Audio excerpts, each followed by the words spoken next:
Dans l'archipel des Louisiades, au sud de la Papouasie-Nouvelle-Guinée, se trouve l'île de Panawina. C'est une île boisée et assez humide. Sur la côte se trouvent de vastes zones de mangroves et une bonne partie du littoral est bordée de récifs coralliens.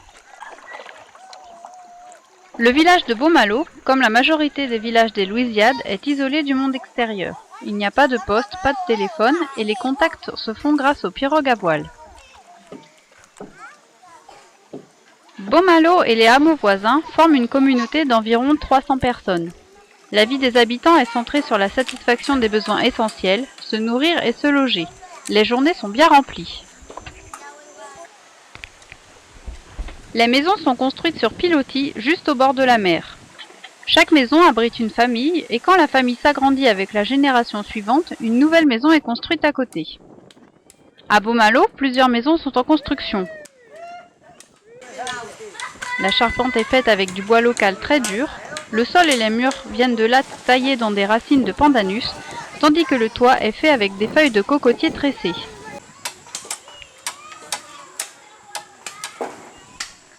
Tous les 5 ou 6 ans, il faut refaire la toiture. Les nouvelles feuilles sont stockées sous la maison au fur et à mesure qu'elles sont tressées.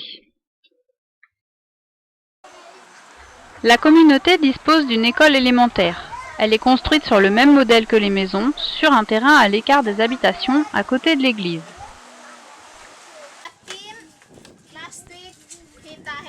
À peu près 800 langues sont répertoriées en Papouasie-Nouvelle-Guinée. L'anglais a été choisi comme la langue officielle et dès l'entrée à l'école, les enfants apprennent l'anglais. How many types of transport? Three types. One is land transport. Two sea transport. Three air transport. Good. Okay. A small sailing canoe. My family.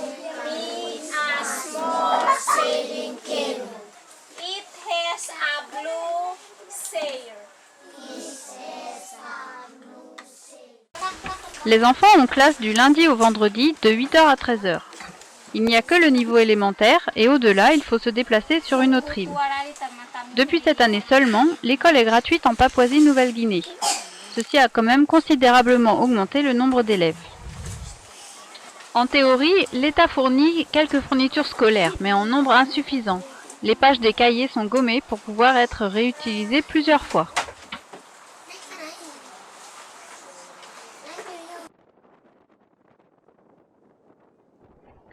Comme dans toutes les écoles du monde, la récréation est attendue avec impatience. Ici, elle se fait sur la plage.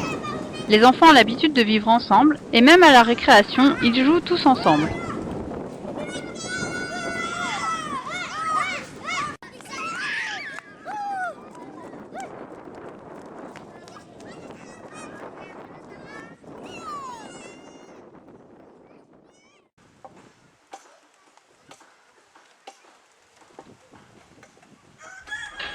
Pendant ce temps, les adultes sont à la cocoterie, au jardin ou à la pêche.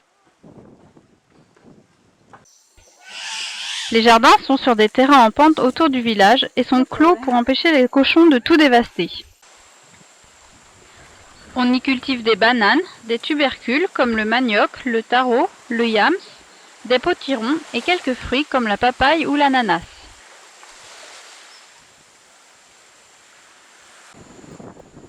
Très jeunes, les enfants aident en portant tout ce qu'ils peuvent. Avec les produits du jardin, les produits de la mer sont la base de l'alimentation. Le poisson est pêché à la ligne ou au harpon. Depuis longtemps, la communauté gère la ressource. Il est interdit de pêcher au harpon devant le village, sauf pour l'entraînement des enfants, et la quantité de poissons ramenée par personne doit être raisonnable. Robert, le magistrat, fils de l'ancien chef, contrôle et distribue les quotas. Grâce à ça, il est toujours possible d'aller pêcher avec les pirogues à rames à 1 ou 2 milles du village.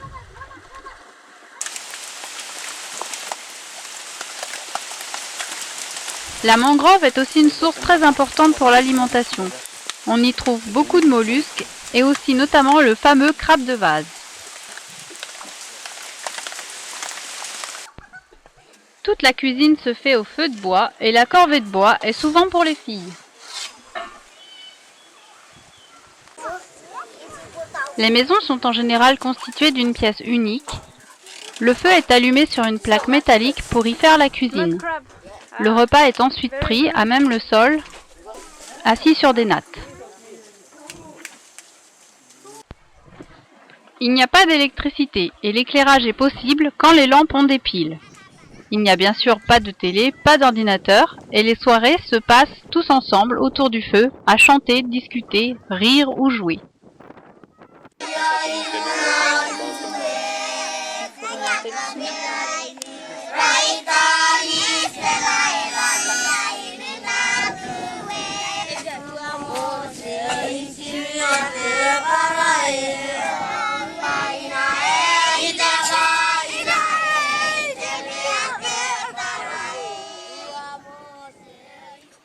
Seul moyen de transport ou de pêche à longue distance, les pirogues à voile font l'objet d'une attention particulière.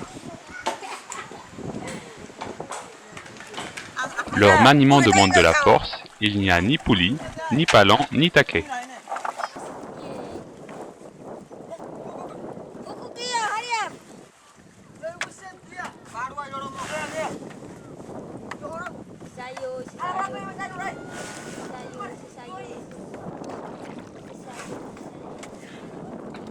Le balancier est toujours situé au vent et pour changer de direction, la voile est inversée et l'avant de la pirogue devient l'arrière. Le gouvernail, constitué d'une grande rame, est alors changé de côté. L'île importante la plus proche est Missima, à 2 journées de mer. La nuit est passée sur un îlot.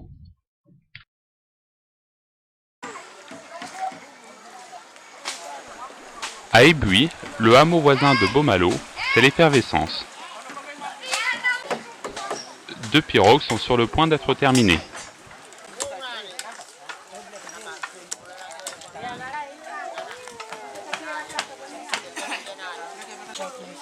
Les hommes finissent d'attacher les balanciers en ajustant les tiges de bois, puis en liant le tout avec du bout.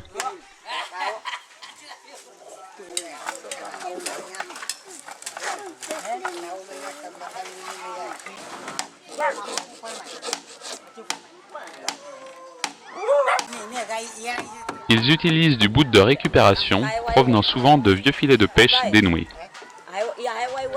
Il n'y a aucun clou, ni vis, ni colle.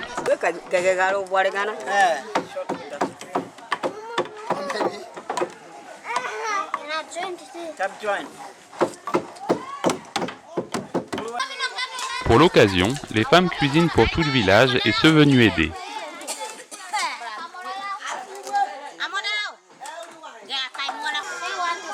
Au menu, tubercules, poissons fumés, riz, le tout assaisonné de lait de coco.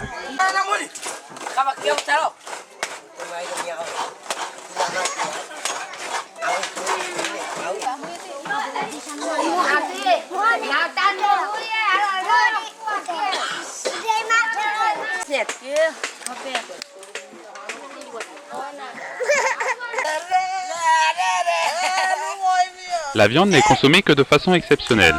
Aujourd'hui est un jour de fête et un cochon est tué pour l'occasion.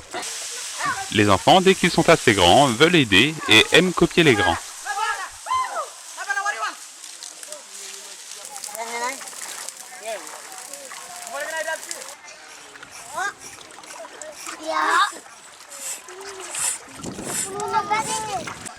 Le cochon est découpé cru, puis distribué.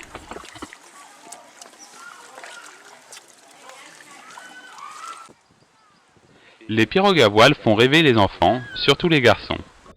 Ils fabriquent leurs propres pirogues miniatures sur les conseils des papas. Presque tous les jours et de préférence par grand vent, les maquettes sont à l'essai.